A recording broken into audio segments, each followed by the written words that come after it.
I'd say one, just can't express just how much the room and myself are indebted to Q Robinson.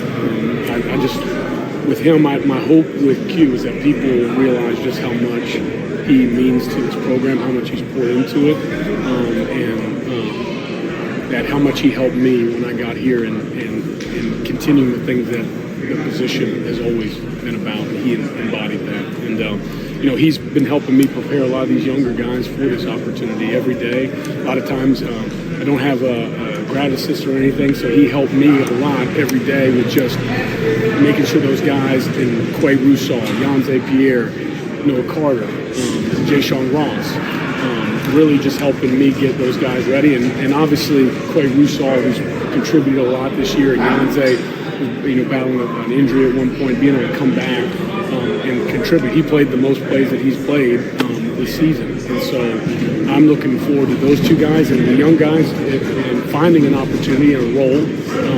Their red shirts are over now. And so they can contribute. I don't have to hold those two guys back. And I'm looking forward to them striving to go earn opportunities with the details.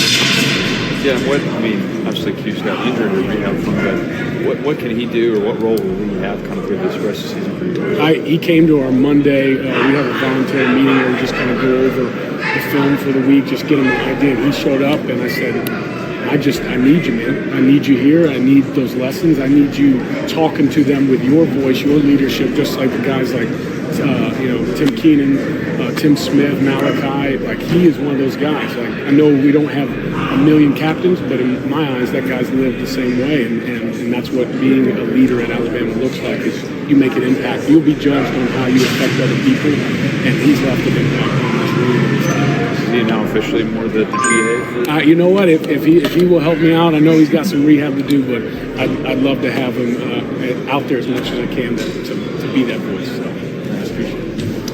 I've heard from Coach Moore the daunting schedule that the coaches have. It's a pretty full week. Yeah. And I know that I don't want to disrespect the current opponent, but I wonder if there's a time when you can look ahead to such important games as are coming up at the end of this season. And also, conversely, I guess, how do you keep your players from doing that? Yeah, I know.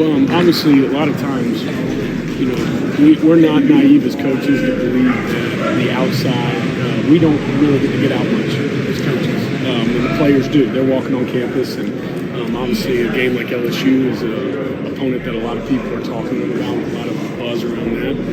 But I think the way that we as a team, as a staff, stay focused is what Coach DeBoer's whole program is about, is being going 1-0, being focused. I think that's a way, whether bad or good, to stay, just to keep that focus on the things that matter, because nothing's promised. I think the season has shown that at times in the games that we didn't perform up to level, whether win or loss, that we thought we could perform to. And I think that this is going to be one of those weeks where that is paramount.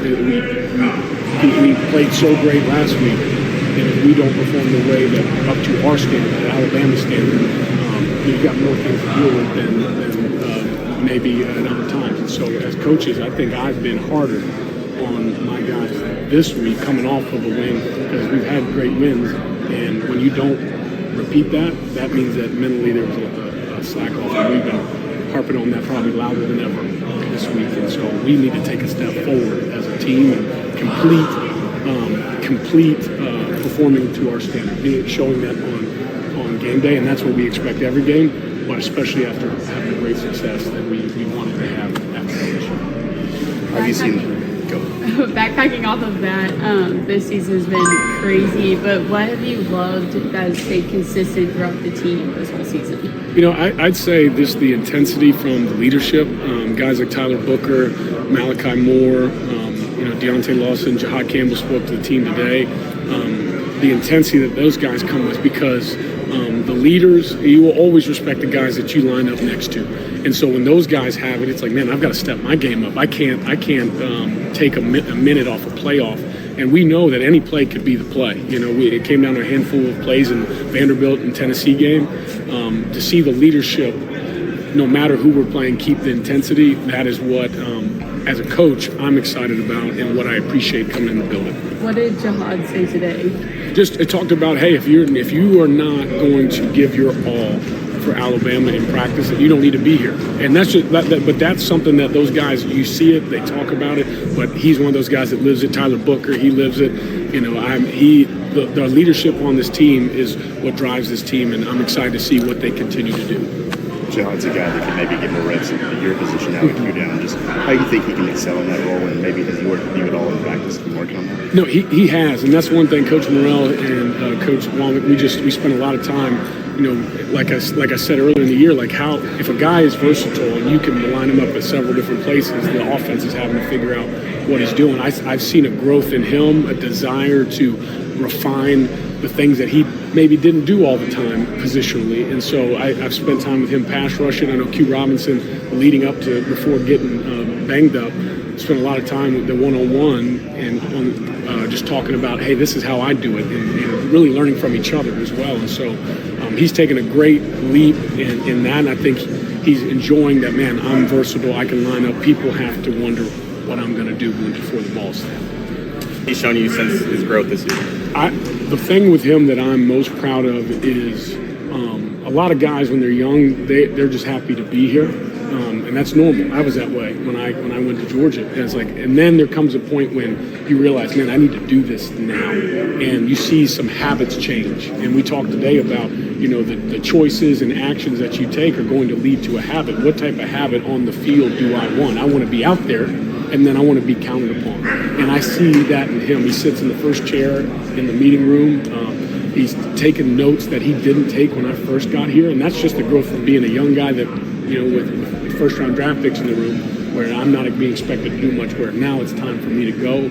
I see a sense of urgency from him, and I can coach him hard, and he knows that it's only for his good. And so those two things, really, the urgency and then being coachable, that's why he's having success and why I think he will help us and contribute in a way that's impactful on Saturday. And he's Courtney Upshaw's cousin. Are you familiar with Courtney's game? Yeah. Do you see it a little bit? So when I first got here, he was about 217, and then he started to beef up a little bit. I was like, okay, and then I learned about that. I was like, you're starting to look like him, and I hope you play like him too. With Quay, how have you kind of seen him kind of accept now? He's kind of the top dog with Q. And how have you seen him embrace that? And what do you expect? He's a quieter guy, but today when we break each of the guys, I have them have a word for the year. And so that's one for two reasons. One, for them to have something that they hold on to for the season, and two, for them to speak to their teammates about what that word means. And his word is blessed. And he talked about just, man, like we have this opportunity to go and improve, come out to practice. And we've seen teammates that are no longer with us, and wouldn't they love to be here doing what we're doing? And so to come with that, whether you're a loud guy or a guy that can speak a lot like a Booker or a Jihad, he's a guy that's more thoughtful. And so when he speaks, guys know if he's going to say, you speak up and say something, that he means it. So I see him being thankful and trying to push guys, and he's coaching. I've seen him talk to Noah and the younger guys more, and you know, sometimes when there's a void, that's when those guys step in. And when you look around the room, who's going to lead him? And I see him and Yanze being two of those guys to do it. You never want to lose a guy like Q, but at the same time, can that be kind of galvanizing where the rest of the unit kind of wants to play for him and kind of lift it up an extra notch to kind of make up for that? We talk about that a lot, because I said, like, especially when we broke it down, I said, man, look, he's not here. And, you know, Yanze was banged up at one point, and I think that was a change in his mind as well. Like, I felt what it was like to not have it. We see what it's like, and you see Q torn up after the game about knowing, like, I might have played my last play. You don't know that. So if you come with that mindset, what are you willing to do moment by moment to not only refine your craft to be your best, but to help you? Christian, there's a lot of talk about how versatile outside linebackers at Alabama can be. Yes. When you pitch that position to recruits, like, is there kind of a base level of, you know, whether it's physicality, whether it's like intangibles like height, weight, size, speed, that you need to say this is what you have to be at a base level to be able to be seen by others. That you're not wrong. I think a lot of it is, I talk to families and I focus on building a relationship, but there is an expectation in what you physically can do on Saturday. And so once that door is open, there's certain things, size. I mean, you got to take on guys like Caden Proctor and Booker. So there's a mass and a violence that has to be a part of that. And then at my position, guys that can do. I say it to pump us up in the room a couple times, but the truth is we got to do stuff at the back end. We have to do stuff at the front end. We are at the end of the line. We're off the ball. We're playing man. We're playing zone. I don't know, and I might be biased, but I think it's one of the most versatile positions I've coached because they have to have an awareness of what's going on around them and play at the line and off the ball. And so there is an expectation of what they physically have to do, and we're trying to find guys that love the math and the scheme of football and don't just want to I want to set edges. That's great.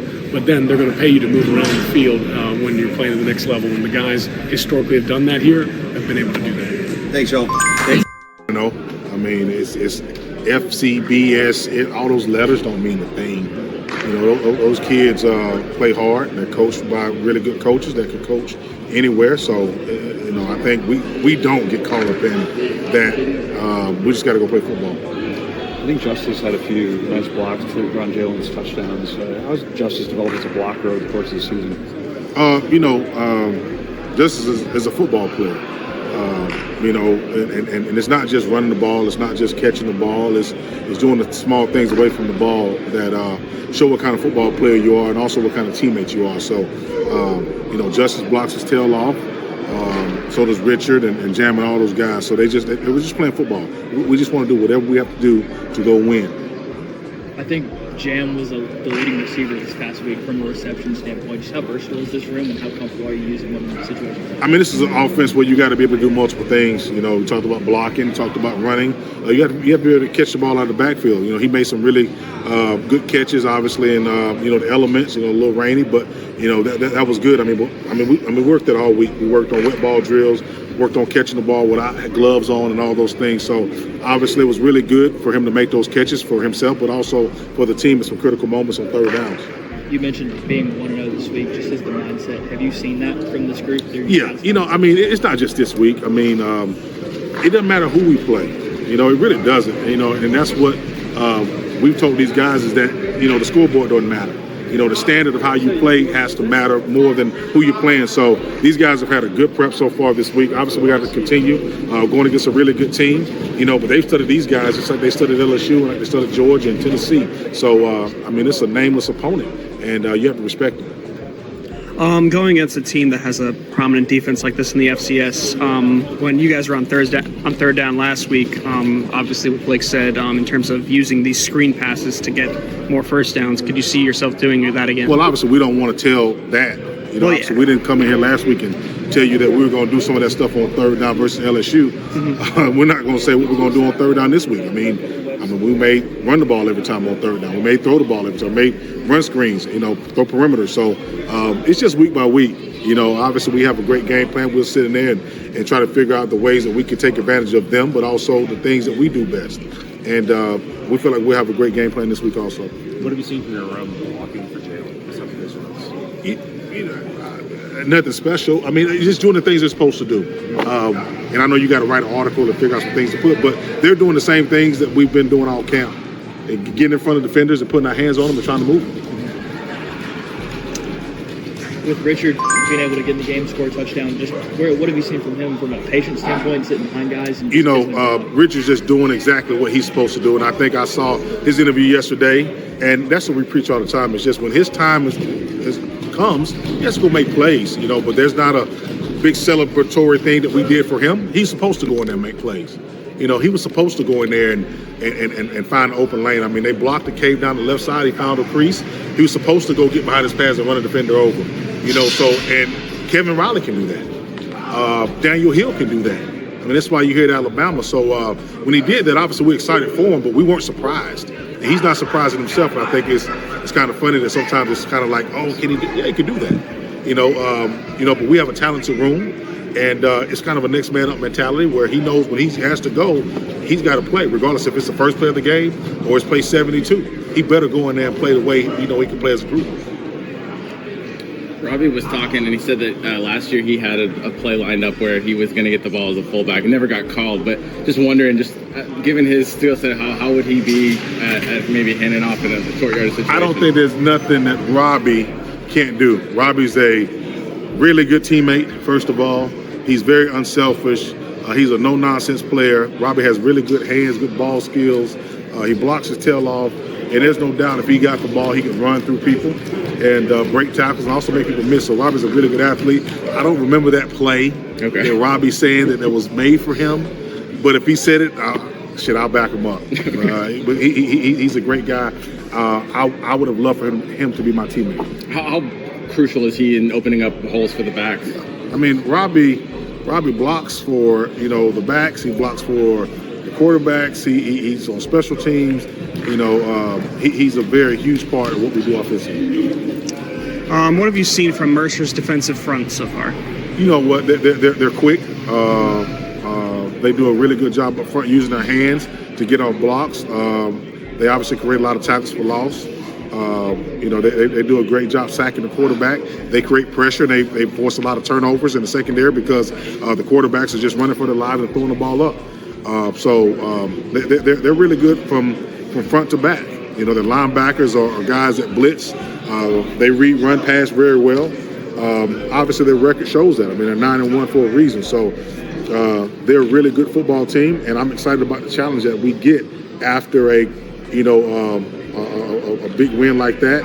And I think our kids learned a lot from the first time we had a win and had to come play another team next week. So we got to settle up, and I think our guys are mature enough to understand we got to go play better this week. We're reaching a part in the season where maybe defenses are a little banged up, maybe they're a little bit tired. Your backs have a lot of tread left on their tires just from how much you've been able to rotate. Is that an advantage you see moving forward? Or? Well, I mean, we talk about November being a month that really, teams separate themselves. Guys that were the backups, have to be able to go in and play. The guys that were freshmen are no longer freshmen because they got 10, games under their belt. So, yes, we feel like as a team, our strength staff and our training room has done a really good job of keeping our guys healthy and on the field. And right now we got to make a push, and obviously last week was a physical game. These guys are taking care of their bodies, and now we got to go out and do it again. And then we have to go do it again and again and again. So it's just the nature of the beast. Obviously playing in this league is tough, but that's why you have so much depth. Appreciate it.